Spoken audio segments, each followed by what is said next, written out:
महादेव का अद्भुत न्याय, कर्मों का सच्चा फल। हिमालय की ऊंची ऊंची पर्वत श्रृंखलाओं के बीच, जहां बर्फ की चादरें धरती को स्वर्ग जैसा रूप देती थीं, वहीं एक शांत गांव बसा था। नाम था शिवपुर। ये गांव अपनी भक्ति, सरलता और सच्चाई के लिए प्रसिद्ध था। यहाँ के लोग हर सुबह हर हर महादेव के जयकारों से दिन की शुरुआत करते थे। गांव के बीचों बीच एक प्राचीन शिव मंदिर था, जिसके बारे में कहा जाता था कि स्वयं महादेव वहां विराजमान है और सच्चे मन से पुकारने पर वे अवश्य अपने भक्तों की सुनते हैं। दो विपरीत स्वभाव के लोग। उसी गांव में दो व्यक्ति रहते थे, धीरज और विक्रम। धीरज एक गरीब लेकिन अत्यंत ईमानदार और दयालु व्यक्ति था। वो दिन रात मेहनत करता, दूसरों की मदद करता और कभी किसी का बुरा नहीं सोचता था। उसका विश्वास था कि कर्म ही सबसे बड़ा धर्म है। वहीं दूसरी ओर विक्रम गांव का सबसे धनी व्यक्ति था, लेकिन उसका स्वभाव बिल्कुल विपरीत था। वो लालची, घमंडी और दूसरों का हक छीनने वाला था। वो मंदिर भी जाता था, लेकिन केवल दिखावे के लिए। उसके मन में न भक्ति थी, ना ही करुणा। एक घटना जिसने सब बदल दिया।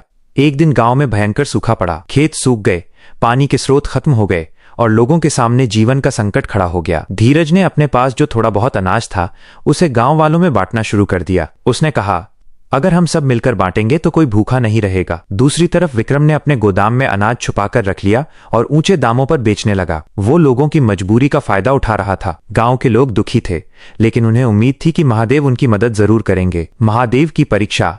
एक दिन गांव में एक वृद्ध साधु आए। उनकी आंखों में अजीब सा तेज था। वे सीधे धीरज के घर पहुंचे। बेटा, मुझे बहुत भूख लगी है, क्या कुछ खाने को मिलेगा? साधु ने कहा। धीरज के पास उस समय सिर्फ एक रोटी बची थी, जो उसने अपने लिए रखी थी, लेकिन बिना सोचे उसने वो रोटी साधु को दे दी। बाबा, मेरे पास बस यही है, आप इसे ग्रहण करें। साधु मुस्कुराए और बोले, तुम्हारा कल्याण हो बेटा। इसके बाद वही साधु विक्रम के घर पहुंचे। मुझे भोजन चाहिए, साधु ने कहा। विक्रम ने उन्हें ऊपर से नीचे तक देखा और बोला, ये कोई धर्मशाला नहीं है, जाओ यहाँ से। साधु ने शांत स्वर में कहा, ठीक है, तुम्हें भी तुम्हारे कर्मों का फल मिलेगा। चमत्कार और न्याय। अगले ही दिन एक अद्भुत घटना हुई। धीरज के छोटे से खेत में अचानक पानी का स्रोत फूट पड़ा। उसकी जमीन हरी भरी हो गई और उसकी फसल लहलहाने लगी। पूरा गांव हैरान था। उधर विक्रम के गोदाम में रखा सारा अनाज अचानक सड़ने लगा। कीड़े पड़ गए और उसकी सारी संपत्ति नष्ट हो गई। विक्रम घबरा गया। वो समझ नहीं पा रहा था कि ये सब कैसे हुआ। सत्य का उद्घाटन। कुछ दिनों बाद वही साधु फिर गांव में आए, लेकिन इस बार वे सीधे शिव मंदिर में गए। पूरे गांव के लोग वहां इकट्ठा हो गए। अचानक मंदिर में तेज प्रकाश हुआ